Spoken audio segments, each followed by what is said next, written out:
రాష్ట్రంలో ఎండలు మండిపోతున్నాయి. ఈ నేపథ్యంలోనే వర్ష సూచనని కూడా జారీ చేసింది వాతావరణ శాఖ. అయితే తెలంగాణ రాష్ట్ర వ్యాప్తంగా ఏ జిల్లాలలో ఎంత మేరకు గరిష్ట ఉష్ణోగ్రతలు నమోదవుతున్నాయి, రానున్న రోజుల్లో ఏ ప్రాంతాలలో వర్షం కురిసే అవకాశం ఉంది, ఏ జిల్లాలకు ఎటువంటి అలర్ట్స్ జారీ చేశారు ఏంటి అనేది కూడా తెలుసుకుందాము. మనతో పాటు వాతావరణ శాఖ అధికారి ధర్మరాజు గారు ఉన్నారు. ఒకసారి ఆయనతో మాట్లాడదాము. నమస్తే సార్. సార్, ప్రజెంట్ ఏ జిల్లాలలో ఎంత మేరకు గరిష్ట ఉష్ణోగ్రతలు నమోదవుతున్నాయి? రాష్ట్రంలో కనుక చూసుకున్నట్లయితే గత 2 రోజులుగా కూడా గరిష్ట స్థాయిలోనే ఉష్ణోగ్రతలు అనేవి నమోదవుతున్నాయని చెప్పాలి.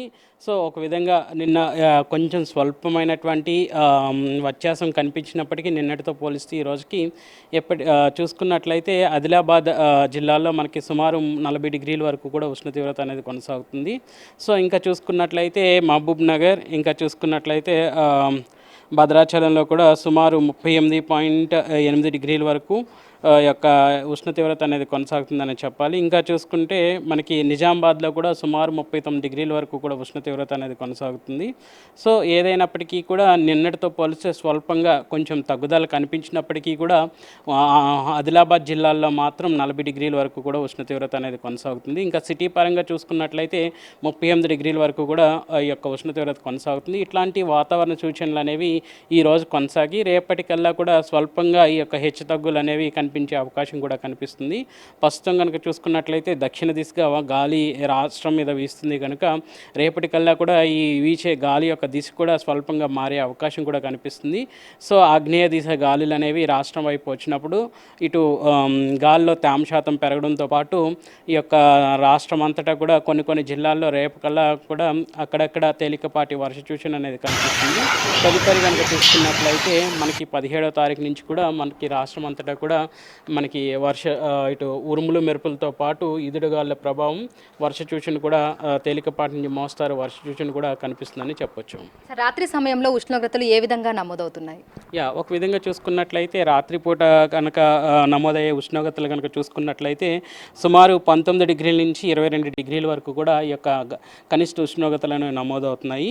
సో అల్పంగా కనుక చూసుకున్నట్లయితే సిటీ శివర ప్రాంతాల్లో ఉన్నటువంటి పటాన్ చెరువు ఈ యొక్క పరిసర ప్రాంతాల్లో 19 డిగ్రీల వరకు కూడా 19.4 డిగ్రీల వరకు కూడా కొనసాగుతున్నాయి. సో ఏదైనప్పటికీ కూడా సిటీలో కనుక చూసుకున్నట్లయితే 23 డిగ్రీల వరకు కూడా ఈ యొక్క కనిష్ట ఉష్ణోగ్రతల నమోదు అనేది మనం చూడొచ్చు. వర్షాలు ఏ జిల్లాల్లో కురిసే అవకాశం ఉంది, ఏ జిల్లాలకు ఎటువంటి అలర్ట్స్ అనేవి జారీ చేశారు? ప్రస్తుతం కనుక చూసుకున్నట్లయితే మనకి ఇటు ఒక 2 ద్రోణులు అనేవి కనిపిస్తున్నాయి. ఒకటి చూసుకున్నట్లయితే ఈశాన్య మన తెలంగాణ రాష్ట్రానికి ఈశాన్య సరిహద్దుల్లో ఒక ద్రోణి కొనసాగుతుంటే అలాగే ఒక పశ్చిమ సరిహద్దుల్లో ఒక ద్రోణి అనేది కొనసాగుతుంది.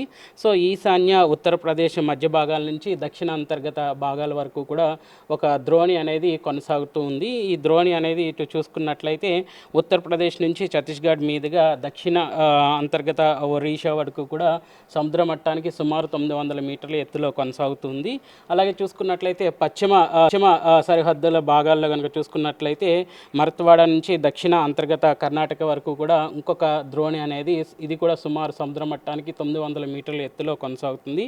సో ఇది చూసుకున్నట్లయితే అంతర్గత కర్ణాటక నుంచి చూసుకున్నట్లయితే ఇటు విదర్భ మరత్వాడ వైపు నుంచి ఇటు రాష్ట్రానికి పశ్చిమ భాగాల్లో కొనసాగడం వల్ల రేపు 15వ తారీఖున చూసుకున్నట్లయితే ఉత్తర భాగాల్లో ఈ యొక్క ఉరుములు మెరుపులతో పాటు ఈదురుగాలుల ప్రభావం అనేది కనిపిస్తుంది.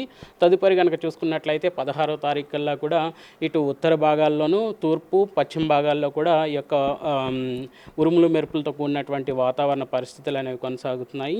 సో సుమారు 17వ తారీఖు కల్లా కూడా రాష్ట్రం అంతటా కూడా ఒక దక్షిణ భాగాలు మినహాయించి రాష్ట్రం అంతటా కూడా ఎక్కువ శాతం ఉరుములు మెరుపులతో పాటు ఈదురుగాలుల ప్రభావంతో పాటు తేలికపాటి వర్ష సూచన అనేది 18, 19 తారీఖు వరకు కూడా కొనసాగే అవకాశం కనిపిస్తుంది. రైతులకు సంబంధించి ఎటువంటి సూచనలు హెచ్చరికలు జారీ చేశారు? ముఖ్యంగా చూసుకున్నట్లయితే రైతులకి ఈ సమయంలో ముఖ్యంగా ఇటు ఆకుకూరలు కానీ చిరుధాన్యాలు పండించేవారు కానీ ఇంకా చూసుకున్నట్లయితే మనకి మామిడి పంట పండించే రైతులు ముఖ్యంగా ఈదురుగాలుల ప్రభావం ఎక్కువ ఉన్నప్పుడు మాత్రం ఈ యొక్క పంట పొలాల్లో ఇటు పంటకు కావాల్సినటువంటి ఎరువులు కానీ పిచికారీ చేయడం అనేది కూడా ముఖ్యంగా కొంచెం ఎర్లీ మార్నింగ్ అవర్స్లో చేస్తుండాలి. ఇప్పటికే ఎండ తీవ్రత కూడా కమ్యూనిటీ పెరుగుతుంది కాబట్టి ఈదురుగాలుల ప్రభావం కూడా ఉంటుంది కాబట్టి చూసుకుంటే పంటను కొంచెం శుభ్రంగా ఉంచుకోవడం, అలాగే ఎరువులు వేసే సమయం కూడా ఉదయం 9 నుంచి 10 ప్రాంతంలో ఎరువులు అనేవి అందించడం అనేది చేస్తుండాలి.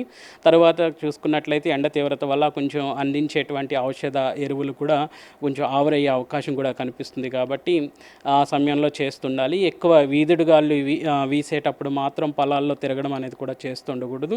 ముఖ్యంగా ఎలక్ట్రానిక్ డివైజెస్ కూడా దూరంగా ఉండడం వల్ల ఒక విధంగా ఈ యొక్క ఉరుములు మెరుపులతో కూడినటువంటి వాతావరణ పరిస్థితుల్లో ఈ యొక్క ఎలక్ట్రిక్ డిశ్చార్జ్ అనేది కూడా ఇటు మబ్బుల మేఘాల నుంచి రిలీజ్ అవుతూ ఉంటుంది కాబట్టి అది ప్రాణహానిని కలిగిస్తుంటుంది కాబట్టి ఆ సమయంలో మాత్రం కారుమబ్బు అనేది ఎప్పుడైతే ఆకాశంలో చూస్తారో ఆ సమయంలో మాత్రం చీరలో తిరగడం కానీ ఇటు శిథిలమైన భవనాల్లో ఉండడం అనేది తీరడం అనేది కూడా చేస్తుండకూడదు. ఇంకా చూసుకున్నట్లయితే ముఖ్యంగా ఈ సమయంలో మాత్రం ఎలక్ట్రానిక్ డివైజెస్కి కానీ ఎక్కువగా ఎలక్ట్రానిక్ పోల్స్ ఎక్కడైతే ఎత్తైన చెట్ల దగ్గర కానీ పోల్స్ దగ్గర కూడా ఉండడం అనేది తగిన జాగ్రత్తలు తీసుకోవడం అనేది కూడా సూచించడం జరుగుతుంది. ప్రస్తుతం తెలంగాణ రాష్ట్ర వ్యాప్తంగా గరిష్ట ఉష్ణోగ్రతలు 35 నుంచి దాదాపు 40 డిగ్రీల వరకు కూడా నమోదవుతున్నాయి. అయితే ఈ సమయంలో తెలంగాణ రాష్ట్రానికి వర్ష సూచనని జారీ చేసింది వాతావరణ శాఖ. ఈ నేపథ్యంలోనే పలు జిల్లాలకి ఎల్లో అలర్ట్స్ ని కూడా జారీ చేయడం జరిగింది. ఉరుములు మెరుపులు ఈదురుగాలులతో కూడినటువంటి వర్షాలు కురిసేటువంటి నేపథ్యంలో ప్రజలు అప్రమత్తంగా ఉండాలని, ముఖ్యంగా రైతులు తగు జాగ్రత్తలు తీసుకోవాలని కూడా సూచిస్తున్నారు. వీడియో జర్నలిస్ట్ ప్రసాద్తో అంజుమా, బిగ్ టీవీ, హైదరాబాద్.